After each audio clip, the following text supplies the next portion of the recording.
오늘 저녁 놓치면 안 될 뉴스 한판 브리핑.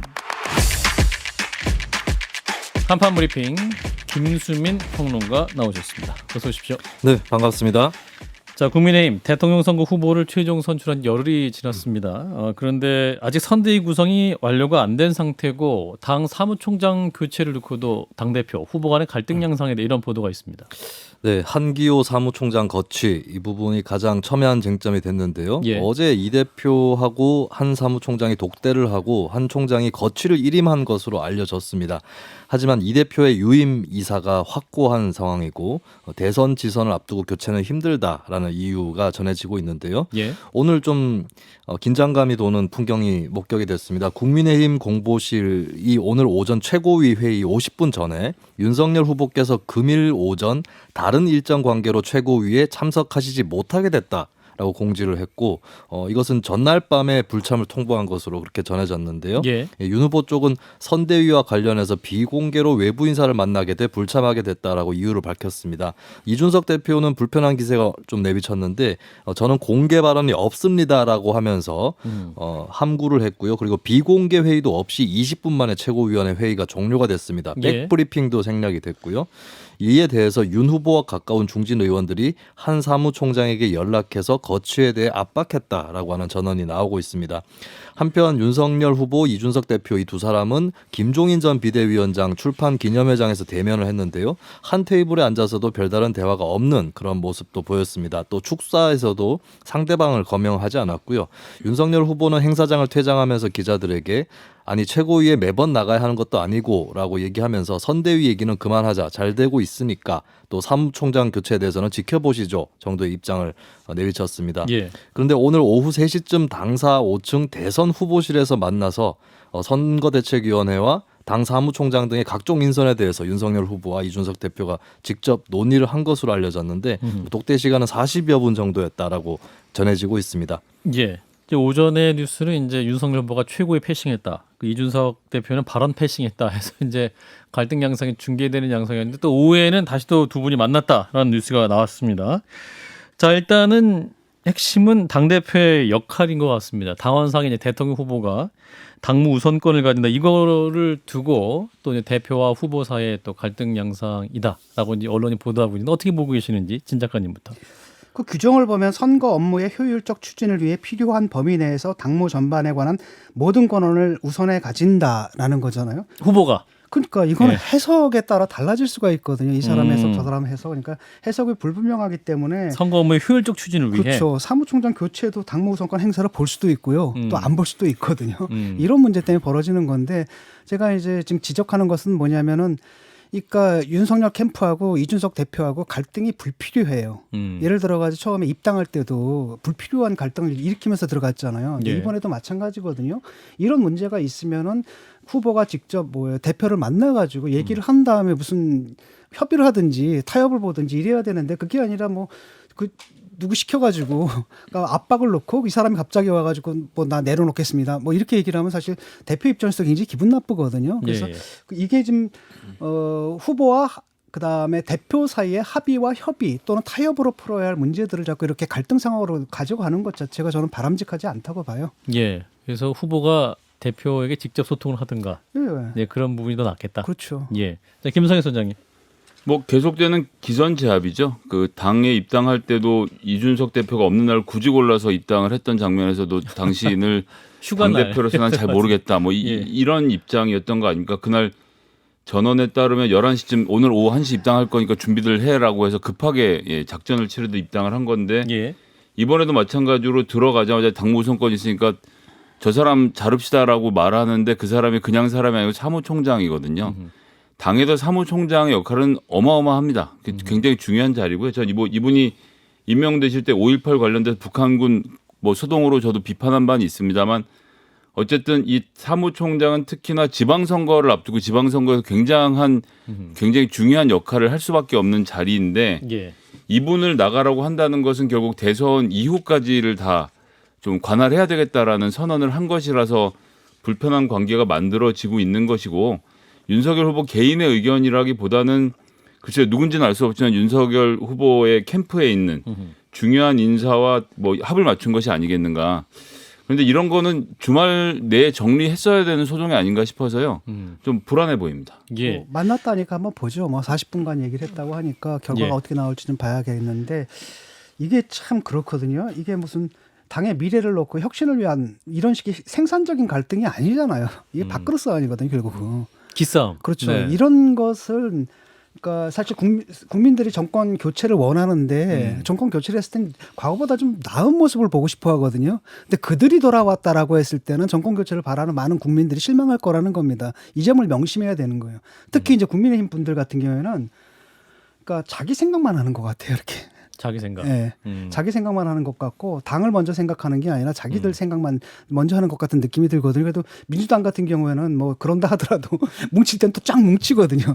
지금 이제 윤관석 사무총장이 흔들림 없이 맡아서 하고 있어. 오히려 제가 바깥에서 보기에는 윤관석 사무총장이 너무 마음대로 하는 게 아닌가 싶을 정도인데도 네, 서로 역할을 좀 존중해주는 측면이 있는 것 같고요.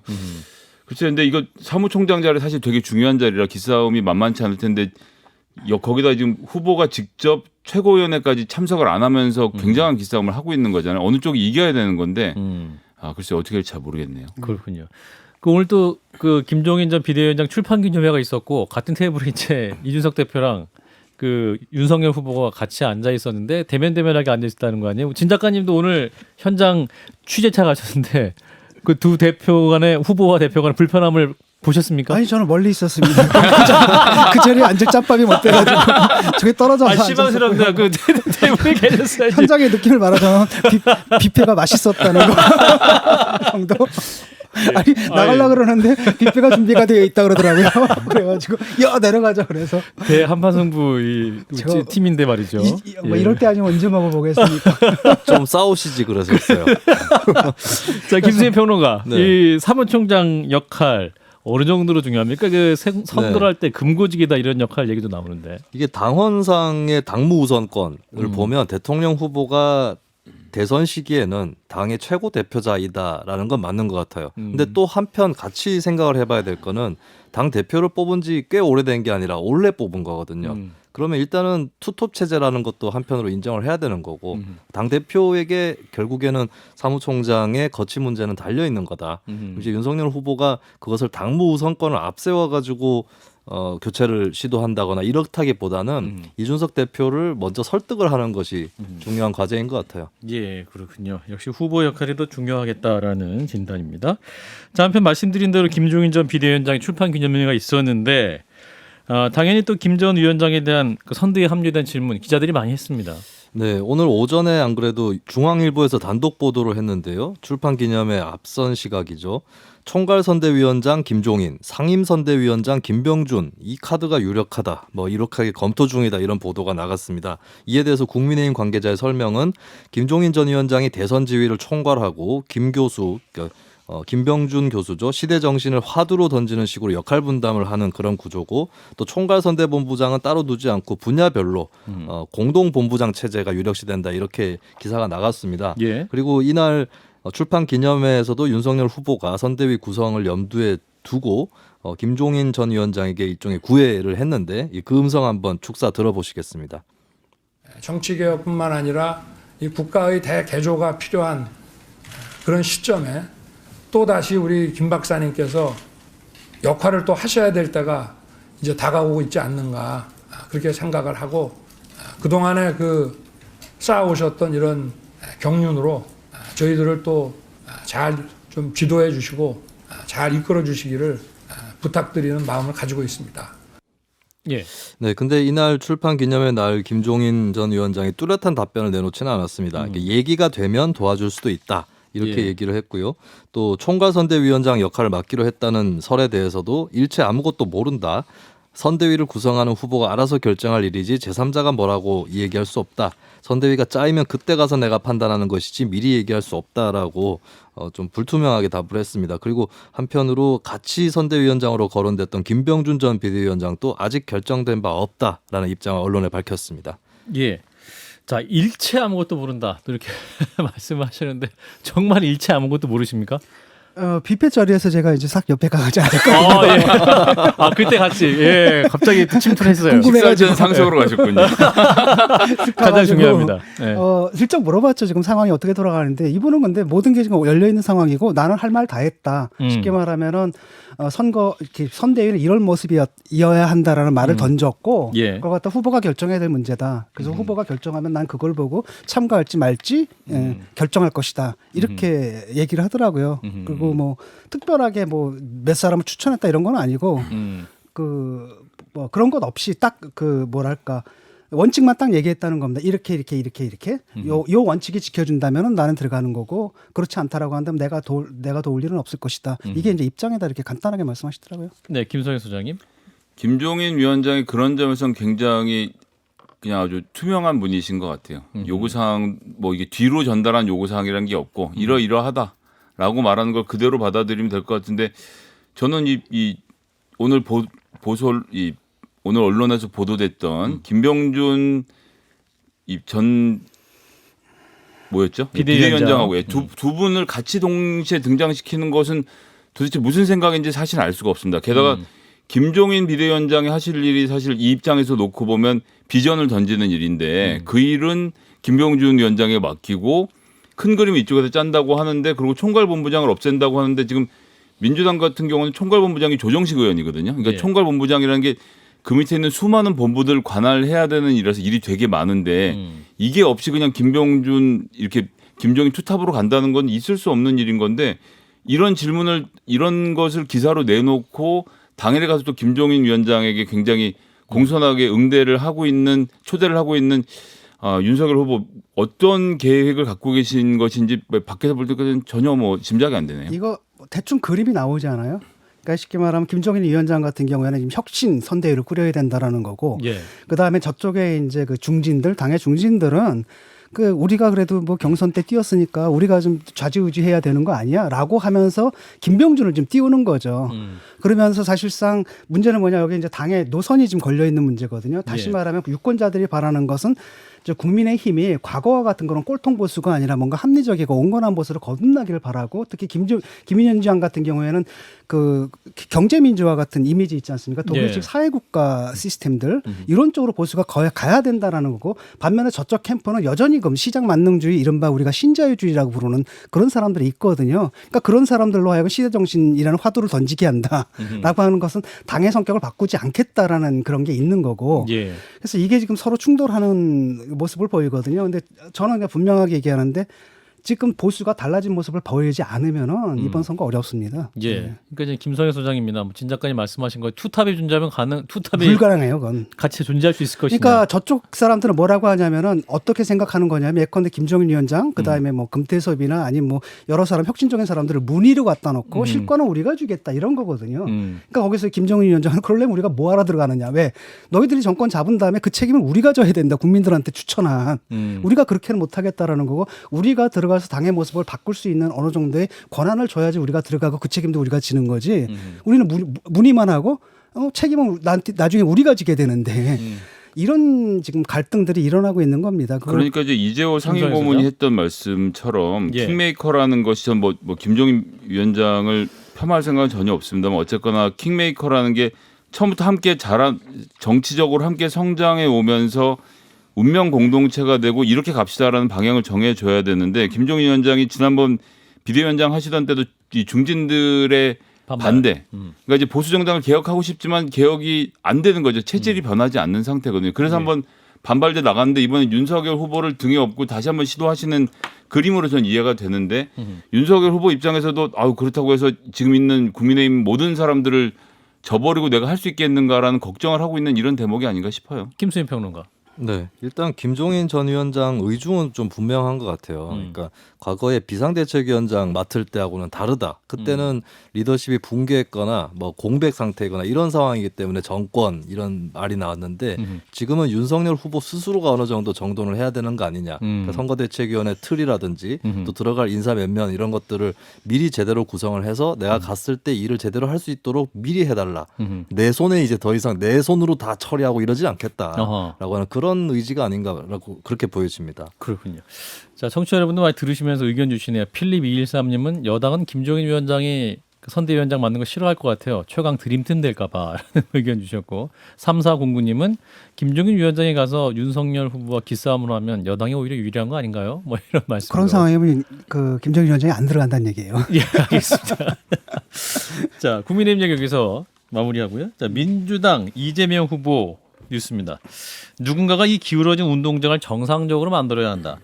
이재명 후보 연일 언론 보도와 가짜 뉴스에 강력히 제어하겠다라는 방침을 말하고 있군요. 네, 어제 거창에서 했던 발언인데요. 요지는 이렇습니다. 자신은 어디 가서 말실수를 하지 않으려고 노력을 하는데 언론 보도에 문제가 있다. 언론 환경이 기울어진 운동장이다. 이렇게 언급을 한 거거든요. 예. 일단 현장 음성 들어보시겠습니다.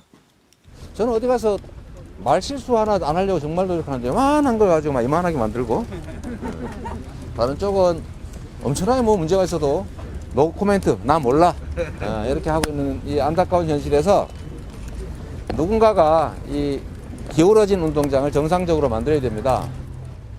누가 언론 역할을 해야 된다고요? 우리가! 말로만 할 거 아니죠?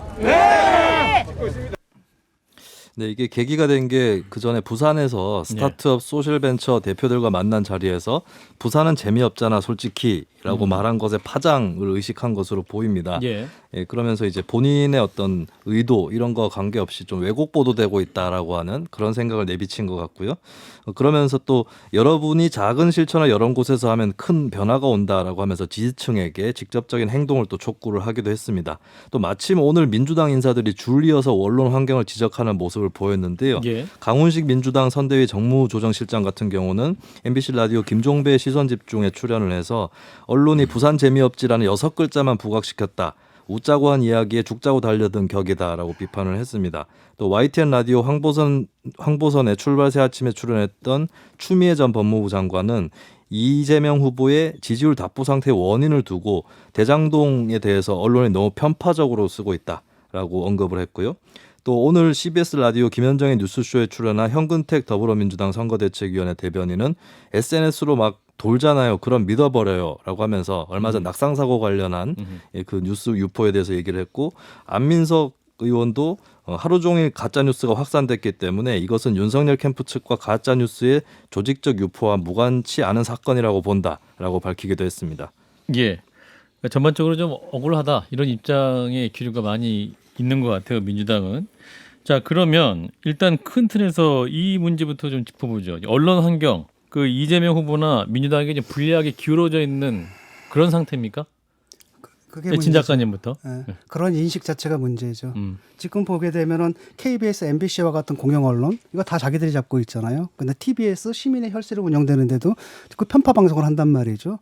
그 밖에도 언론심의 방통심의 이것도 자기들이 다 잡고 있고 불리한 이상한 편파적인 판정들을 내리고 있고 그다음에 언론이라는 것은 자유시장 경제에서는 뭐 보수도 있고 좌도 있고 우도 있고 보수도 있고 진보도 있고 다양한 의견 시장 속에서 그 속에서 서로 싸우는 가운데 확립되는 공적 현실이라는 게 있거든요. 예. 근데 이게 아니라 자기들 댓글 부대 시켜가지고 자기들만의 세계를 만드는 거 아닙니까? 가상 현실을.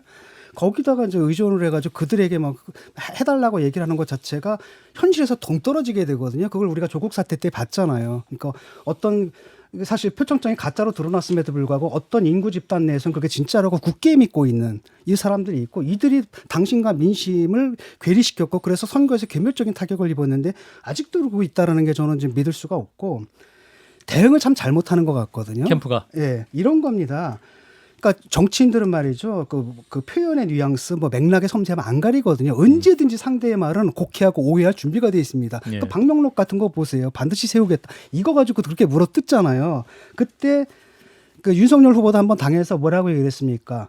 정치인은 언제든지 자기 말이 편집될 수 있다라는 가능성을 명심해야 된다라고 말을 했잖아요. 그게 올바른 대응이거든요. 쉽게 말하면 사과하고 저는 그런 의도는 아니었지만 그렇게 비쳤으면 죄송합니다라고 넘어갈 문제예요. 이게 간단한 문제인데 지금 뭐냐면 반격을 하는 거거든요. 심지어는 뭐라고 하냐면 이 후보의 말에 그 부산을 사랑하는 마음이 애틋한 마음이 담겨 있는데 이걸 곡해했다. 이건 언론 탓이다. 언론을 개혁해야 된다. 이렇게 거꾸로 나가는 것이 제가 볼 때는 이분들은 자기 교정에 능력이 없구나라는 부정적 인식만 심어준다라는 겁니다. 이거 굉장히 잘못된 거고 저는 캠프의 홍보 방식이나 그다음에 그 대응 방식이 이재명 캠프가 굉장히 뭔가 잘못됐다. 이거 지적하고 싶거든. 지금이라도 고쳐야 됩니다. 그거. 예. 자, 김성희 소장님.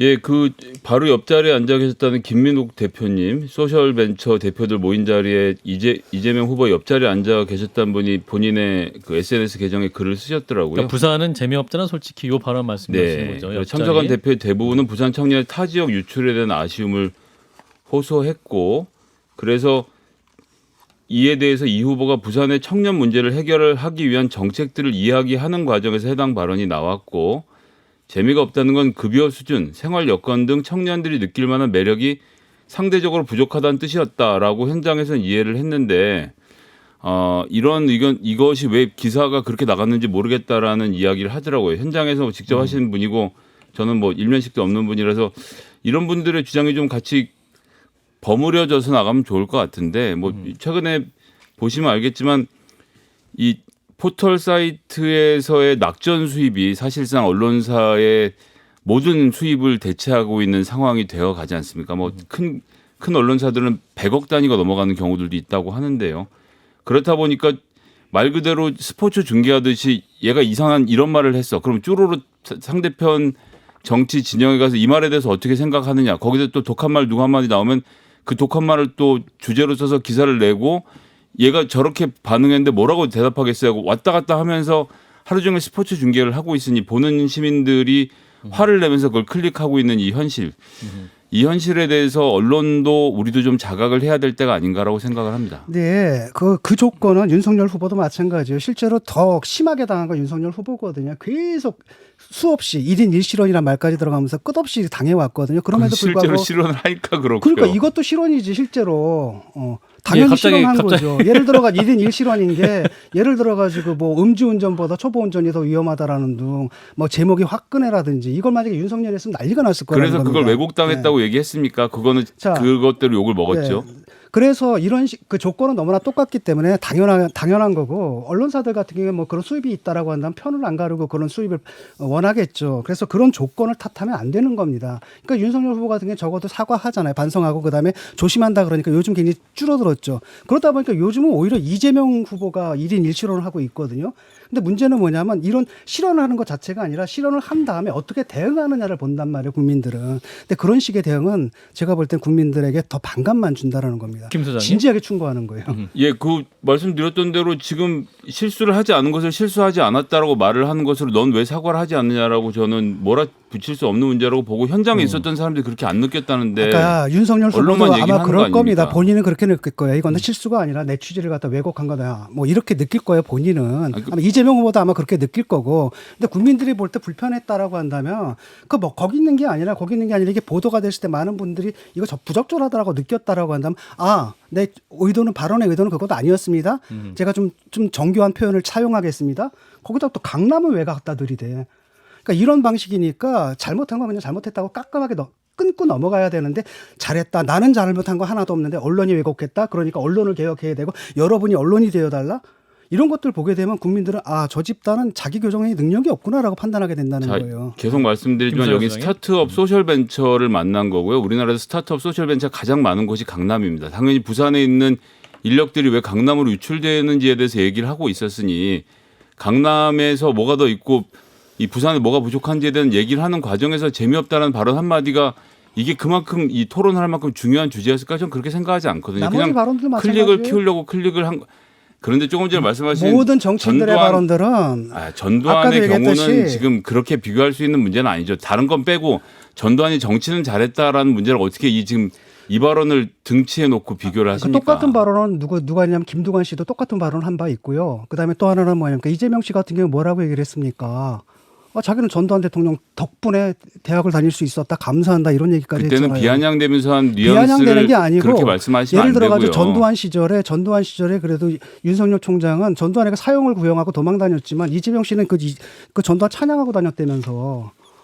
전두환 찬양을 하고 다닌 게 아니고요.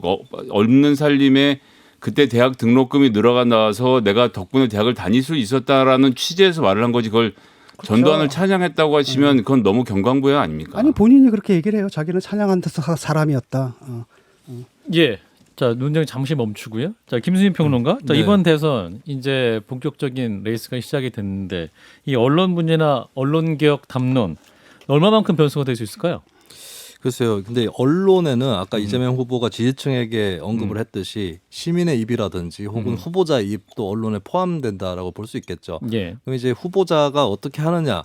예, 굉장히 크게 무게가 실려 있는 것이고 현재 언론 지형이나 이런 것들이 이제 여러 성향을 갖고 있는 언론들이 다 공존하고 있는 그런 상황이기 때문에 예. 예, 그래서 어떻게 보면 좀 포지티브하게 접근하는 것, 그러니까 언론이 개혁되려면 이렇게 해야 된다라고 접근하는 것이면 아무래도 더 이제는 뭐 듣는 국민들 입장에서도 더 공감이 갈 것 같고, 근데 이제 뭐 한쪽이 문제라거나 이런 식으로만 접근했을 때는 좀 역효과가 있지 않을까 그렇게 보여집니다. 예, 저희 한판 승부에서 이제 또 김수민 평론가와 함께 그 두 후보자의 그동안의 말, 네. 두 후보자의 그 말 내용을 차분하게 한번 또 정리하는 기획을 준비하고 있습니다. 그래서 그 시간에 또 하나하나 짚어보면 좋을 것 같은데. 그리고 이제 이재명 후보의 이번 언급에 대해서 얘기를 하자면 아무래도 이제 그거였을 것 같아요. 그러니까 서울에 비해서 부산에 이런저런 점들이 부족하지 않느냐. 열악하다. 이런 의도였던 것 같은데, 근데 제가 좀 포지티브한 대안, 음흠. 이렇게 얘기하는 것보다 이렇게 얘기하는 것이 좋았을 것이다 했을 때 노무현 전 대통령이 회고록에서 예. 부산에 대해서 언급한 게 있어요. 이렇게 얘기를 했습니다.